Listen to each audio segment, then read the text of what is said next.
Oh, good morning. It's good to be here with all of you. It's Tuesday, November 4th. Mm, it's an auspicious day here. Lots of things happening. It's 10 o'clock, and this is time for Training Wheels, offered through an open door through the Reverend Cindy Krupp. And so if you found us on YouTube or wherever, know that wherever you are and whatever time it is, you're absolutely welcome to be here. Um, Today we are on lesson 67. Love created me like itself. This is actually an early lesson, but a course has sprinkled throughout the lessons thus far these little nuggets of absolute truth. And of course, and these lessons are progressive, so they take us through a process of undoing. And we've been talking a little bit lately about how we forget to remember. May has brought that up several times. It came up in finding the Advaita in A Course in Miracles last week or the week before. And so we've been talking a little bit more about this, how we forget to remember better. And what we are forgetting is the lessons that this world teaches us from the moments of inception, the moment of inception. And it goes even further back than that, as most of you know.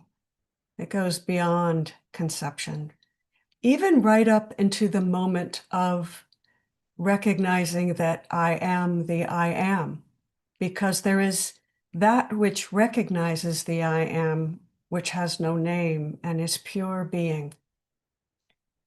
And that's where we eventually will get to.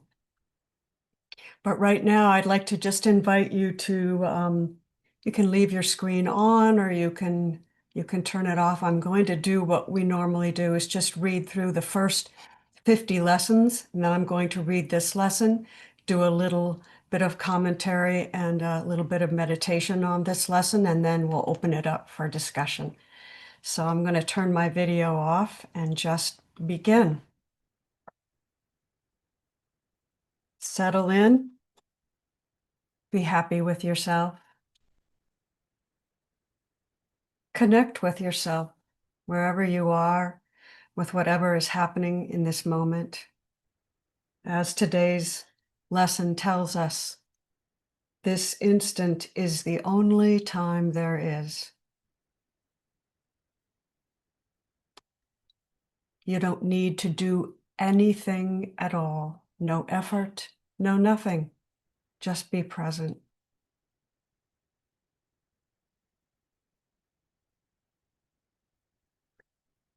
Nothing I see means anything, or I have given everything I see all the meaning it has for me.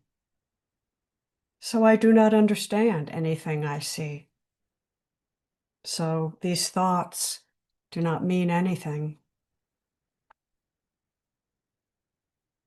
I am never upset for the reasons I think. I'm upset because I see something that is not there.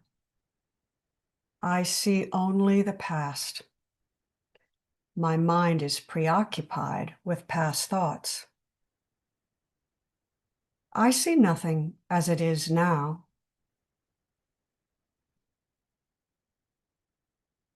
My thoughts do not mean anything. My meaningless thoughts are showing me a meaningless world. I am upset because I see a meaningless world. And a meaningless world engenders fear. But God did not create a meaningless world. My thoughts are images I have made, and I have no neutral thoughts, and I see no neutral things.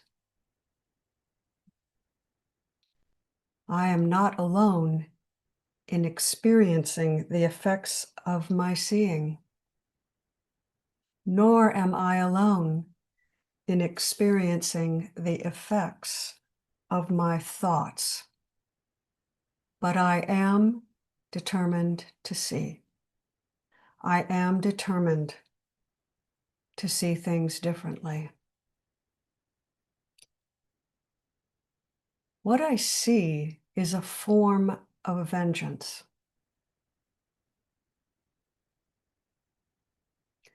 I can escape this world I see by giving up attack thoughts.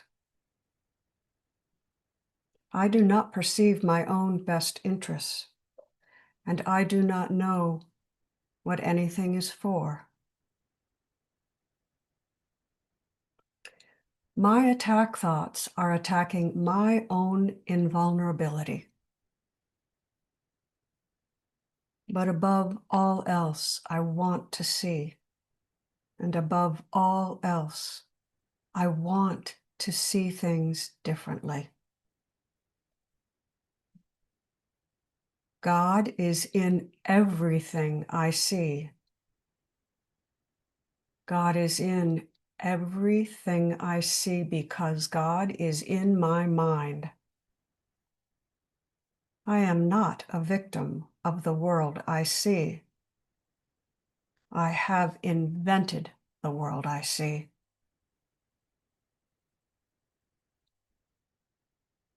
There is another way of looking at the world.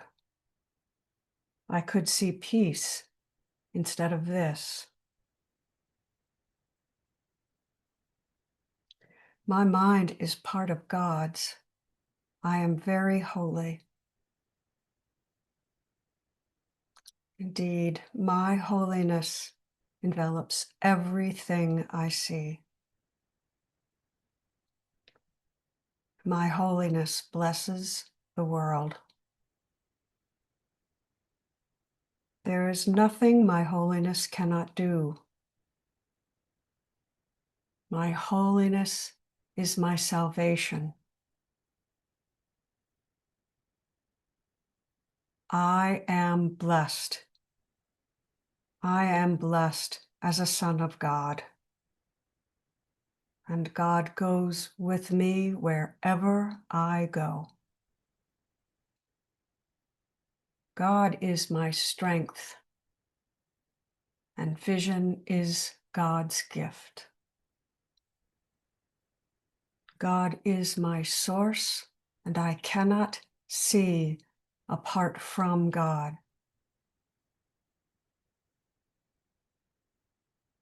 God is the light in which I see. God is the mind in which I think. God is the love in which I forgive. God is the strength in which I trust. There is nothing to fear. God's voice speaks to me all throughout the day. I am sustained by the love of my Creator. And love created me like itself.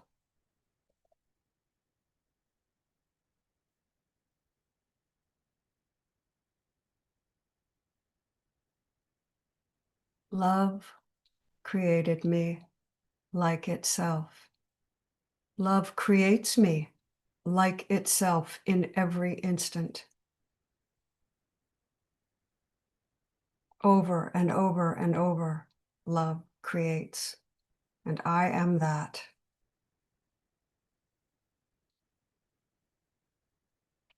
This lesson is a complete and accurate description of what you are. It is why you are the light of the world. It is why you are one with all creation. It is why you can never be alone or abandoned at any time for anything whatsoever. Love is awareness, being aware of itself. It does not abandon itself or any of its creations, which are itself. Love extends itself and is perfectly replicated in everything that exists in truth. Like a holographic fractal, the complete original is contained in every single extension. There is simply no getting away from love at all. There is no getting away from it. Today you reach for this truth. You embody this truth. You recognize that you are this truth. You want to feel it. You want to accept it within yourself, and you want to know it as the wisdom of your heart mind. Even if you feel it only for a moment, it is enough.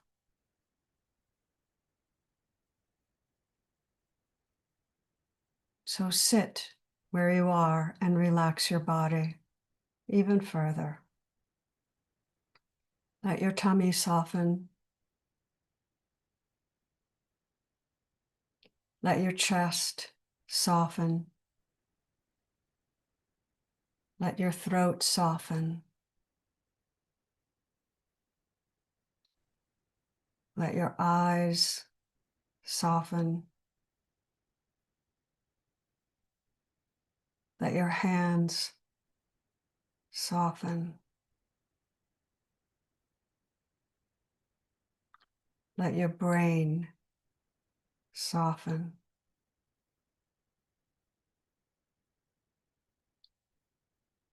Gently notice your breath.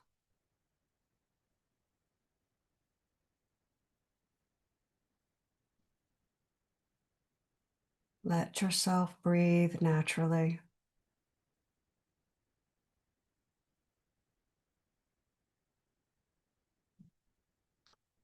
And notice how, when you breathe naturally and you relax in the breath, the out-breath gets a little longer and a little deeper. Just notice.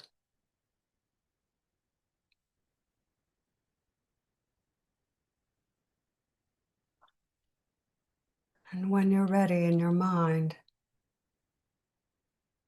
say, love created me like itself.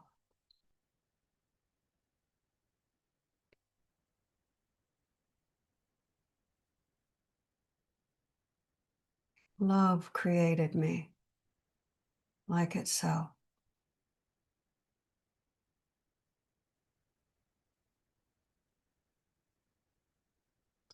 Notice how the body responds to these thoughts, these ideas of love, creating you like itself.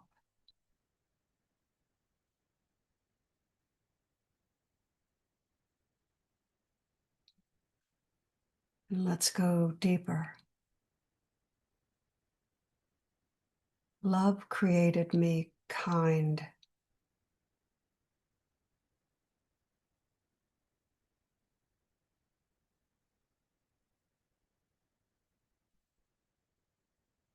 Love created me kind.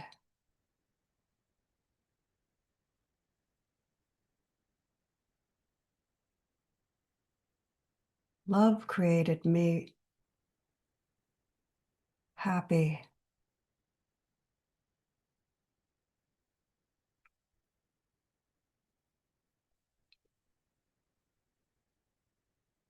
Happiness created me happy.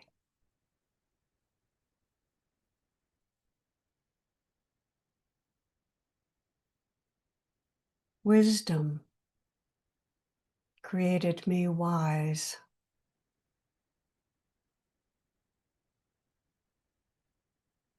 Wisdom created me wise.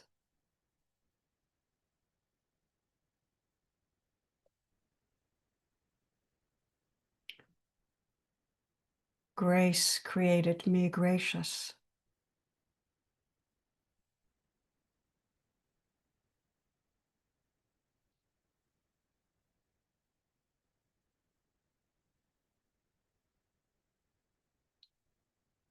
Grace created me gracious.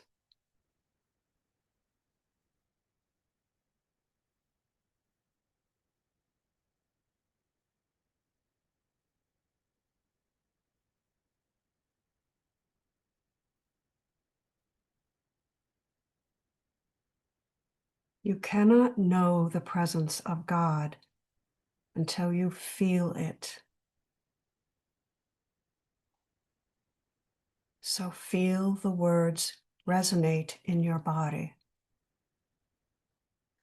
I am good.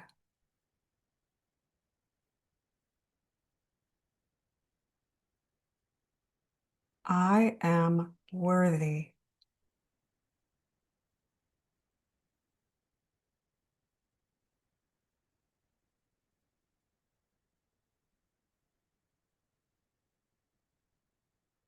This lesson is one in the process of forgetting to remember. All day long, the voices in our head and in the apparent outside world tell us the same thing. There are many versions of it, but it's all the same thing. We are unworthy. The world is unworthy, unsafe, unwelcoming, ungracious. The world is not enough. It is incomplete, impermanent, lacking, hard.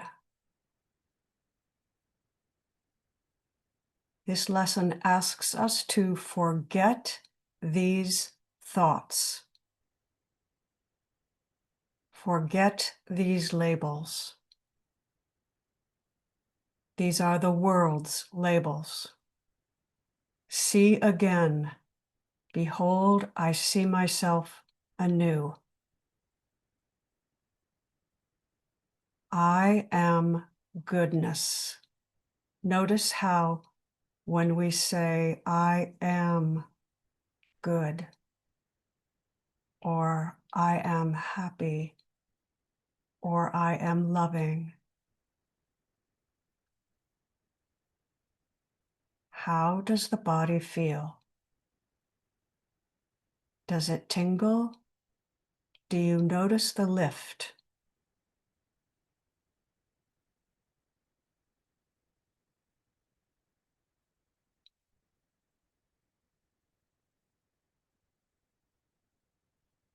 Let's go a little deeper and allow the words to penetrate a little more. Say to yourself, I am kind.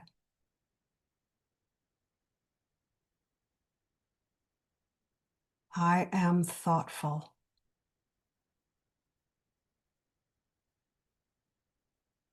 I am worthy of knowing myself.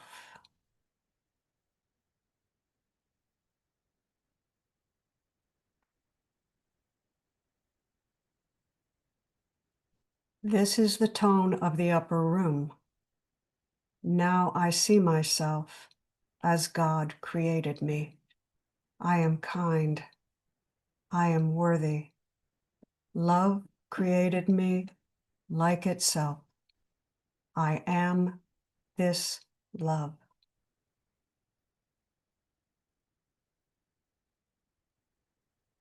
And as I know myself this love, I can look about in this apparent world and know that all of it is arising in God's being as God's being.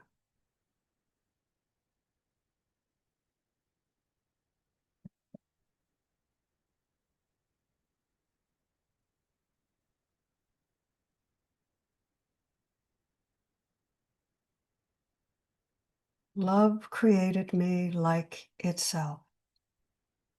I am as love created me. I am as love created.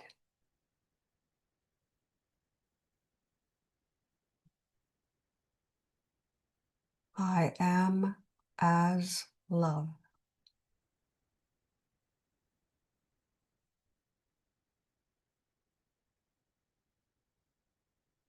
I am.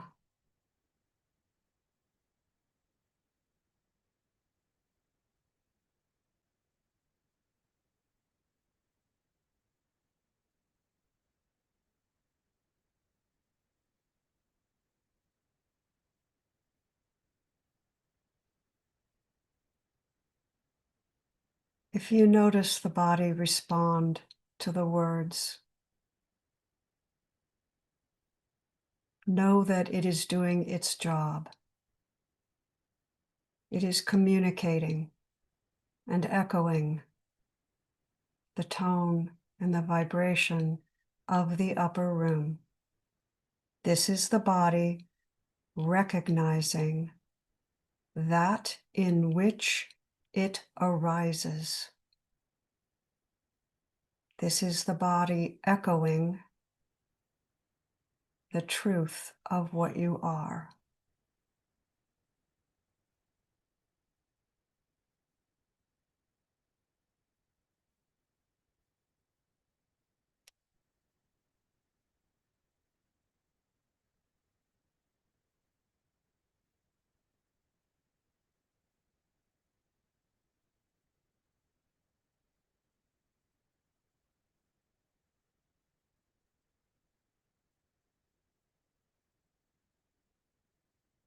I am as God created me.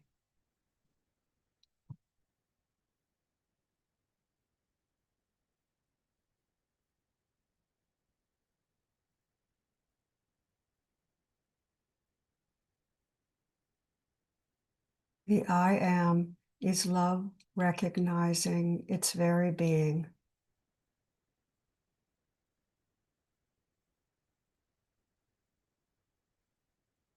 So this forgetting to remember goes very deep.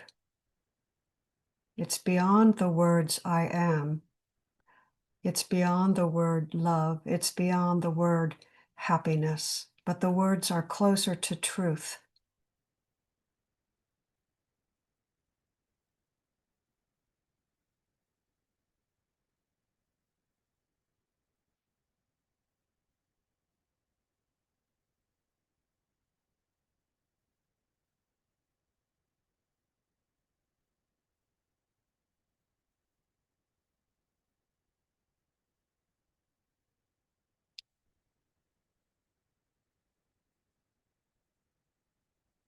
Today's lesson asks you to stop many times during the hour and remember what you are.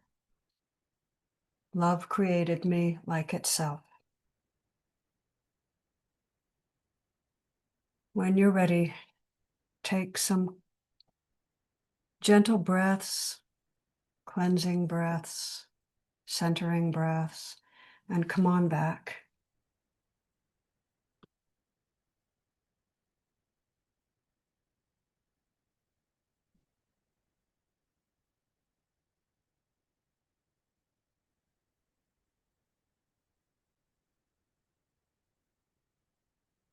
This idea that love created me like itself is such a great undoing.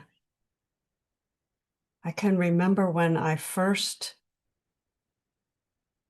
began to really practice with this lesson and notice how it felt in my body to say the words to myself. Most of us now are pretty familiar with these words, but perhaps you remember when you first really recognized that you were good.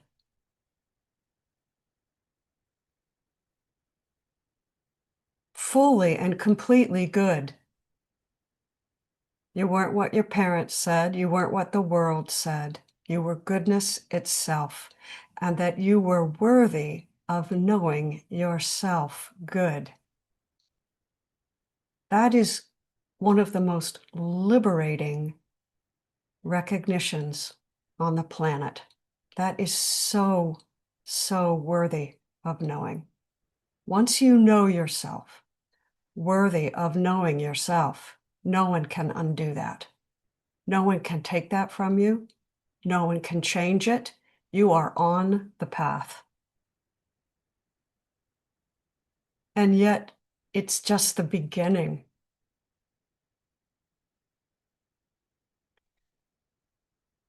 The tone or the vibration of knowing I am goodness, knowing that love created me like itself, that lifts us to the upper room.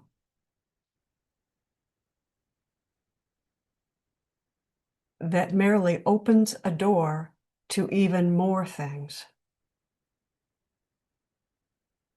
Because the truth is, you can't know the deeper truth about what you are until you cross the threshold of knowing yourself worthy of knowing it.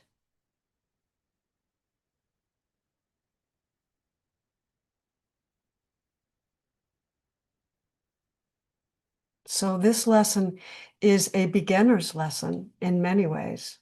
I am as love created me. Because that is what gives us the courage to then open the door more and more and more, and to see more deeply and more broadly what the truth really is about what we are. And the truth is, we aren't anything that can be defined by a word. We are beyond even that labeling.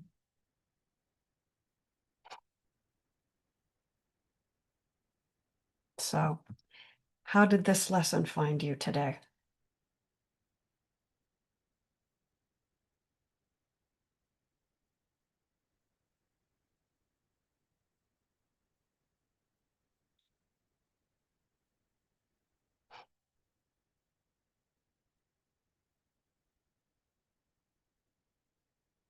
Good morning, Lonnie.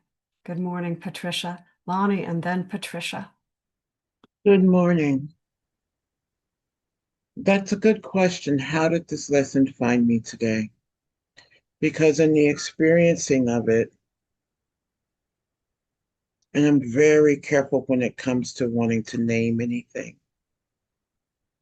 because there's this initial thing of what was the pushback, but it wasn't a pushback. What I was noticing in the experiencing of it is every time you said I am and put another word there, all I could hear was love. Because for me, and I don't even want to say for me, because it's not even for me. But when I hear the I am, what comes is love. And I notice that,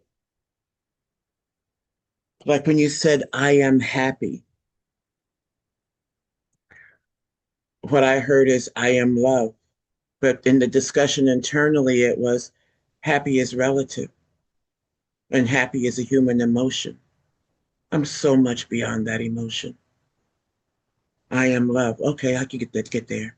So everything every time, and I guess I'm even, I hesitate in using the word struggle, but I'm going to say that I noticed some, and I noticed this a lot in the experience for myself, this push and pull And oh, wow, it just opened up to me. Oh, wow. You know, I recognize how it's written and why it's written the way it's written. And as I'm listening, I'm saying, but that's not for me. That's not for me.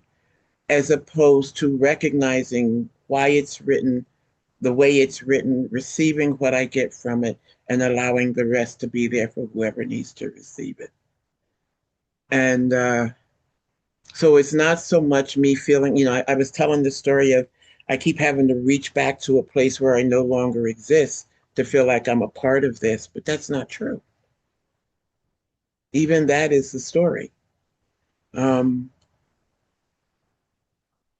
so this pushback that I was feeling mm, was kind of my ego, I think, saying, okay, so maybe it's telling me, trying to convince me I don't exist there anymore. But just the pushback tells me that there are still roots attached. As I'm talking, I'm seeing it. Thank you so much. Thank you, Lonnie. I I understand exactly what you're saying, and you expressed it very well.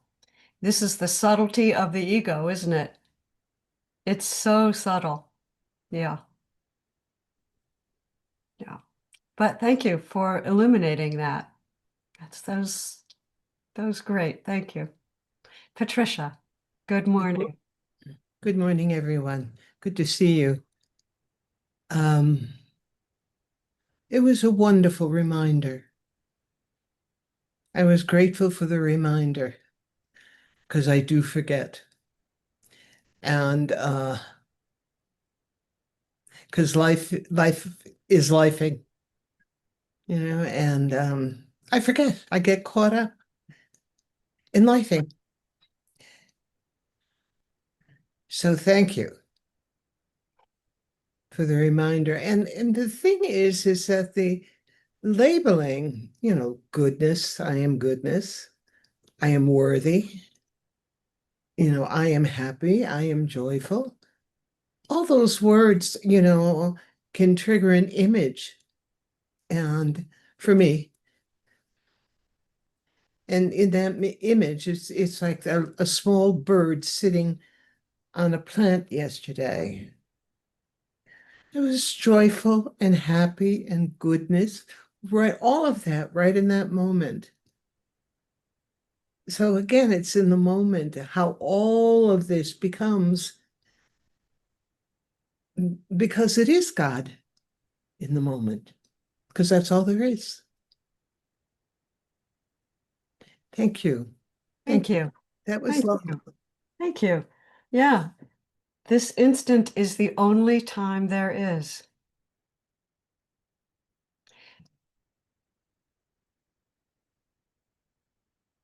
So simple and so we forget and we forget and we forget.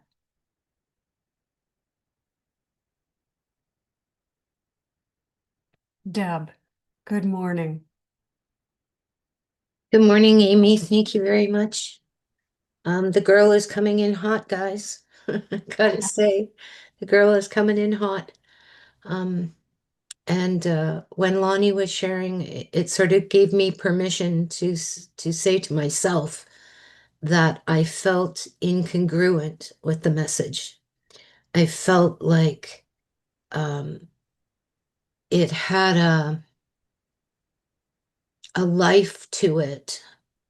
Um, and an energy and a goodness to it that was counter to what I've been existing the last couple of days. And what I struggle, there's that word, honey, there's that word, but what I struggle with is the old paradigm of trying to figure something out. And it took me back. So yesterday's time together had me see this little girl that I was when I was probably 5 with white blonde hair. And I would go out and I would commune with the worms and the bees and the butterflies, and I was a rescuer of birds. It was my happy place, and recognizing that I have I have gotten off that path, and I intend to get back on that path. And I want to use an old system that I know no longer serves me, um, to try to figure it out. I can figure this out, and I have to work harder, and all of that old way of being that didn't serve me then, and it doesn't serve me now. Um, and yet it's what I know. And the call is strong. And here's the resistance of, to just sit in the corner and sing Kumbaya and I am love. Um, it feels so counter to where I am. And it reminds me of a time when I was in a healing capacity in a community for a prolonged period of time. And all of a sudden, I reached a moment where the music of meditation was an annoyance. It felt like uh, a cinder on my skin. And the imagery that I would have is that, and it was extreme, was I wanted to take the needle of the record and just scratch it across the record and go, that's enough of that stuff. We're not going to be doing that anymore. And just sort of push it aside. And some of that is getting awakened again. Um, Yeah. Yeah. Thank you for that. Yeah, I get it. Um, so here's where I almost went with this lesson, Deb. I wanted to go even further because this lesson it is a beginning lesson, and we are forgetting to remember what we are, and the world tells us all the time what we're not. And so in order to open to what we truly are, sometimes we have to forget. We have to forget. I can remember knowing that I was worthy of knowing myself. Right? I'm worthy of that. That's very important. And so, but all of those are, as you and Lonnie said, they're just words. What's beneath the words? Beneath the words is presence. And it doesn't matter what the word is. It could be I am shit. It doesn't matter. It is the I am awareness that is beneath the word. I am aware that I am aware. Right? I can be aware of a million things, all different, but the awareness I am is the center. And what does that feel like? How would I define that awareness? And who is the I that wants to define it? It just is. The awareness is both. The I am can be, as Nisargadatta said this morning, your best friend and your worst enemy. It's your worst enemy when it's telling you, I am unworthy. And it's your best friend when it's telling you, I am aware.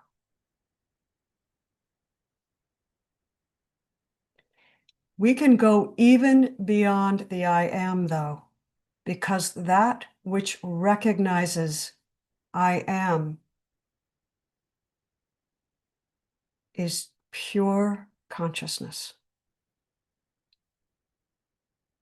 It has no name, no boundary, no color. The I am awareness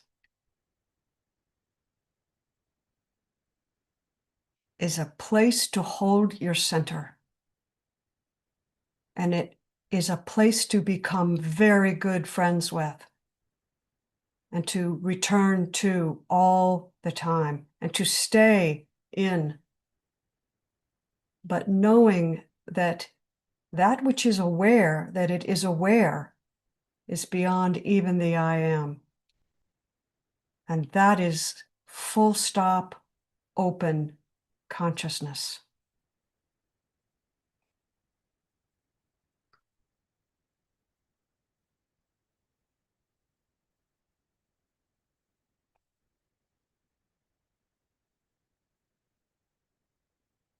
Timeless, formless, no identity, no words, no names, no labels. Pure being.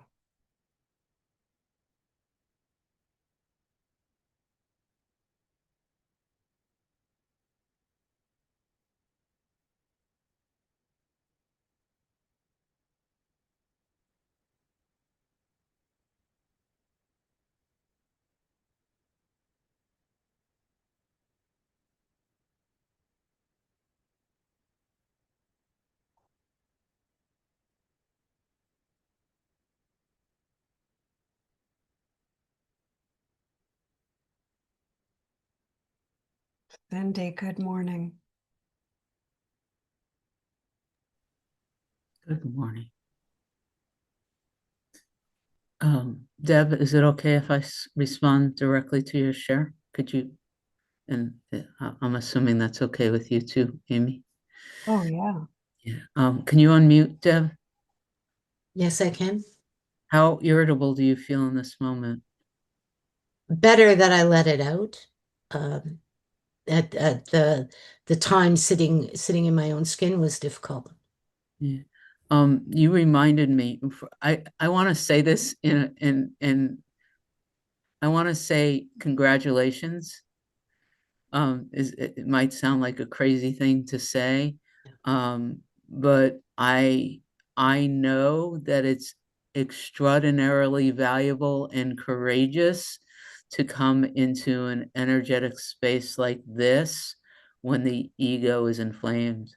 I used to call it, an ego attack is what I heard you describe, right? That's one name for it. And it reminded me, not everybody here knew me then, but I was home from my father's 85th birthday, and my mother was on a rampage. I know that Rana was around in my world and others, and it was an insane experience to be in that house for X number of days. And what I would do is go up into this bed that had a hole. Like, it was so insane that I was in my old bedroom, this little twin size bed, and there was a hole in the box frame. So there was like almost no way to lie flat on the bed. But attempting to tell my mother that the bed was broken, she took it as a personal affront. Like, it was insane, right? But what I would do is I would lay in that bed and for hours listen to Joel Goldsmith. And it doesn't need to be Joel Goldsmith. That's just, and the vibration of listening to Joel's voice felt like I was boiling in hot oil, which was kind of insane because I love listening to Joel Goldsmith, but because I was in this, like, everything was coming up, being like all the low vibrational shit that was in my space was touching the high vibration of those energies. And I would lay there for hours in a bed that had a hole in it that I got screamed at for mentioning that the bed was broken. So you could feel the insanity. And I'd listen to Joel, not sleeping for a couple of nights, just over and over and over again, and sitting in the pain of it. And then it broke. It just broke. Something in the ego gave way, and the peace showed up, and whatever came up to be healed got healed. And something even changed in the house after that, but that's not part of the story. But what I wanted to say was that after that experience and through these other experiences, when the ego attacks, like you just verbed, one of the things that I've gotten the habit of doing is saying, oh, the ego is inflamed, or this is I'm in the midst of an ego attack. I'm really excited. Thank God. Another thing is giving away. And I've learned not to say I am irritated or I am XYZ. And that allows me to hold that pain without identifying with it, which kind of intensifies it, but it also it feels like it's transforming dank energy in a way that I can't do when I call it mine. I don't. Anyway, that's what came up while I was listening to you. Um, I am noticing, especially in the world that we're living in, that even though I feel more at peace than I ever have in my 63 years, but there are these things that are flowing through this channel that are dark and dank and nasty, and knowing that it's not mine and being able to say, hey, we're in service here. So it's not just about Cindy feeling good in the world anymore. It's about us coming together and being part of what lifts the collective consciousness, and knowing that we can hold these energies and transform them without personifying them makes all the difference in the world. So I don't know if that lands, but it felt really good to say it out loud. And so thank you for giving me the opportunity. Thank you for sharing, Cindy. Thank you. Thank you, Amy.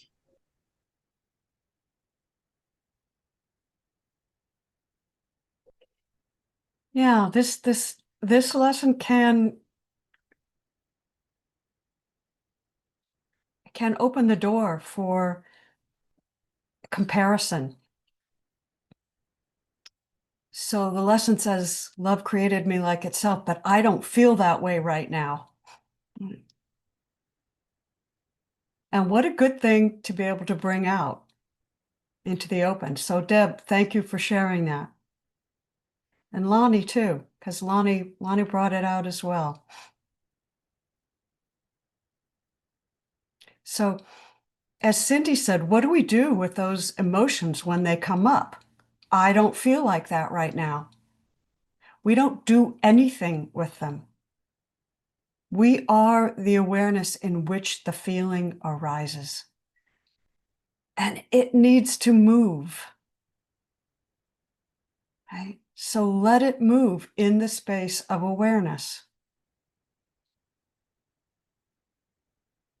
And see it as it is. It's a movement. And don't waste any time denigrating the emotion or that which is aware of the emotion. That's just making it real. That's just taking it into yourself and saying, that's what I am. It isn't what you are. So this lesson, love created me like itself, is just the opening.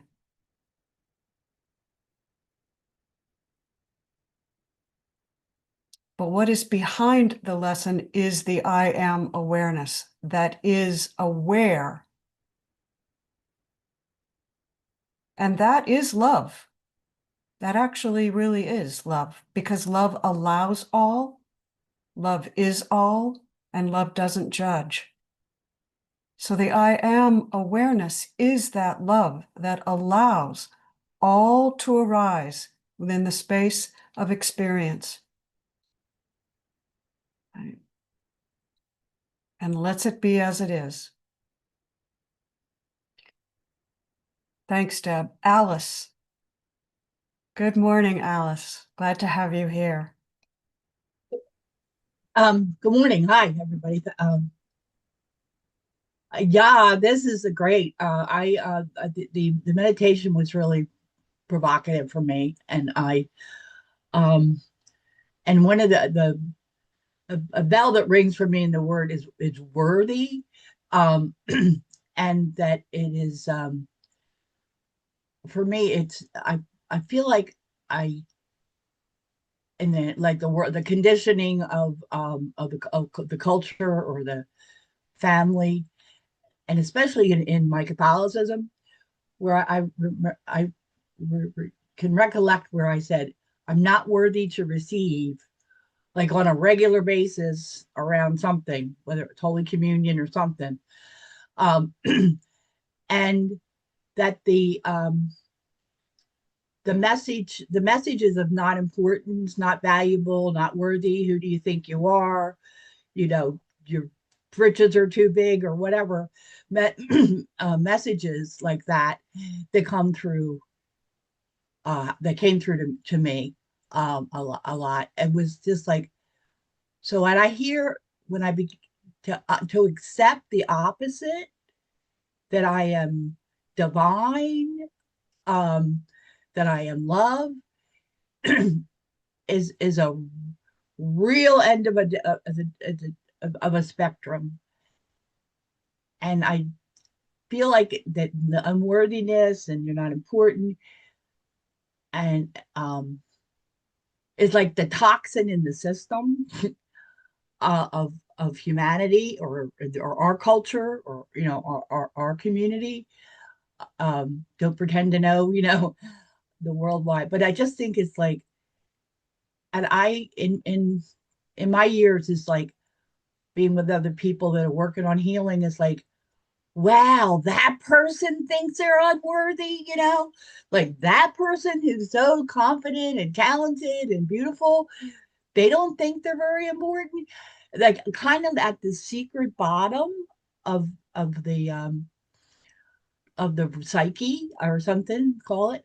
So I think it's very non-personal, um in that way, that we were all like swimming in this message of we weren't worthy, we weren't valuable, to stay in, and all the subtleties of like, because of my family situation, I really developed, I'm not very important, everybody else has got higher needs than me, so I just should just step back into the visibility. So so all these things would happen, like I wasn't very important, so like people would bump ahead of me in line, and the banker didn't see me, and all these uh, what is it, reinforcement of that, because I believed it, so then I experienced it. And so I love the worthy work, I guess I'm saying, and it does trigger me too, like I can't possibly be true that I am love, like what the flip. um it's such a stretch from that place of, for me, where I just felt the total opposite of that. And I I appreciate this conversation in this lesson, in this group. Thanks. Thank you, Alice. So many things came up when you were explaining. I really appreciate your willingness to step up. The ego will cover up its own feeling of unworthiness, which is why we never know ourselves, right? The ego will say, oh, yes, I am worthy, because it doesn't want to feel the pain of feeling unworthy. So we never get to the sense of being unworthy. We never get to really dig it out by its roots. So the ego will dress itself in a certain way, or read certain books, or take certain aspects of being and glamorize them for itself, whether it's I'm the smartest person in the class or I'm the fastest runner. It doesn't matter what it is. The pain of feeling unworthy is so foundational, as you said, Alice, that we rarely recognize how deep it is.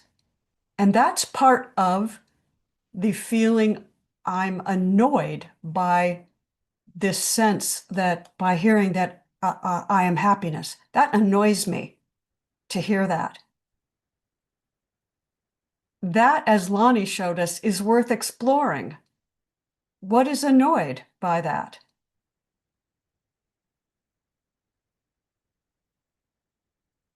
So this is a beginning lesson, but it's also a lesson that needs to get learned over and over and over again. This sense of worthiness is the stepping stone. It's the foundation that opens the door to everything else, because it takes courage to know yourself.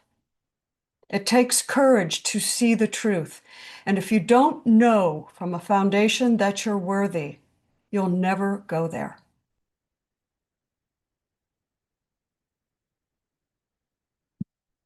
So being worthy, and this isn't looking at everybody else and just going, oh, everybody's worthy, everybody's the same. No, this is a very personal worthiness.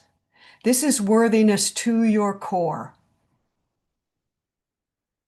This is the most beautiful, magnificent, glorious worthiness you can imagine. And that is what you are.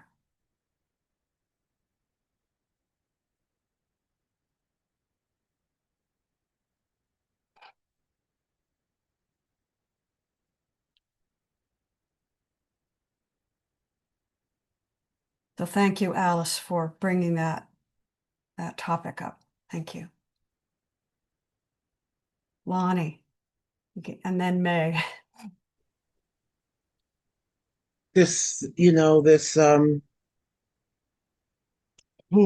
so much coming forward right now with this. Um, and those who've come to know me know that I very much tune into the frequency of words.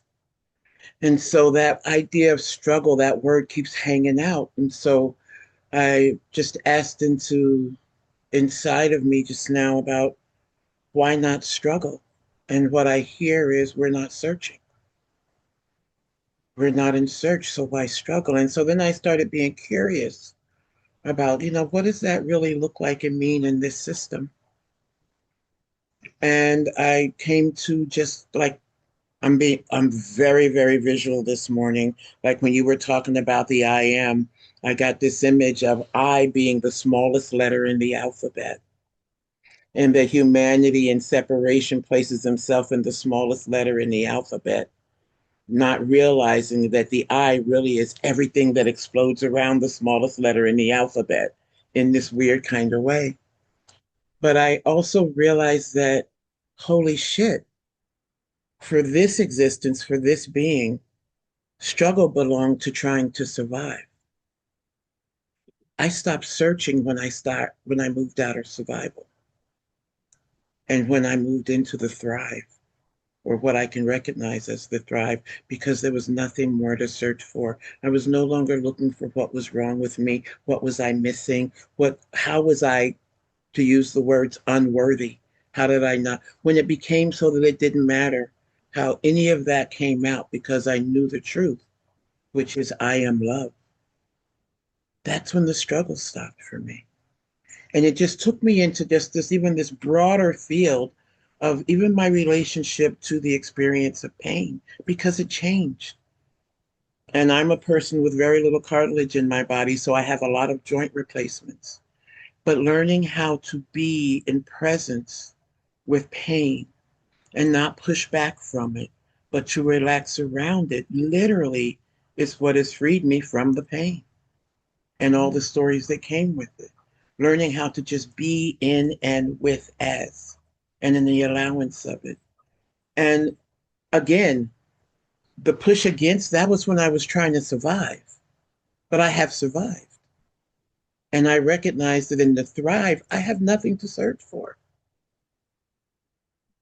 I am, and I have nothing to go on the end of that. Because the I that I see through, um, all of that exists explodes all around me. It's not in this little tiny little letter. As a friend from another group would say, I am complete. I love that one. I love that. I love it. Thank you. May, you gonna close us out? Yeah. And the lesson today just found me really spacious, I would say. Like spaciousness is the word that I find. And even in the discussion of like of having this experience where like the unworthiness is arising in the container, it's I think it's helpful to remind ourselves that it's just all arising in this container. And it is like we are holding the entire world, whether we recognize it or not. And like it's all just arising. And when we are able to like hold the like when we remember that we are the holders, the like maybe even like I guess like caretakers of this mechanism, like we have the power to shift it. Like we have to remember that even in the like the even when it wants to like show us it's like the ego attack, even in the ego attack, like that's what the ego attack is for. It's for us to forget to remember.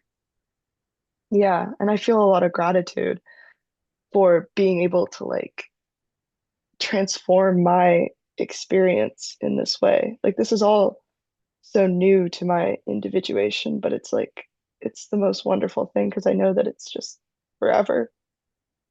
Yeah. It's awesome. It's Yeah.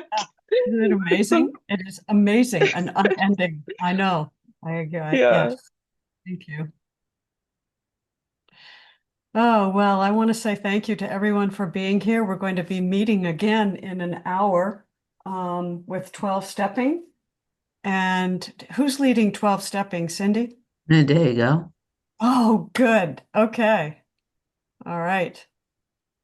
All right. Well, Love. thank you. Thank you all. Mwah. We'll see you soon.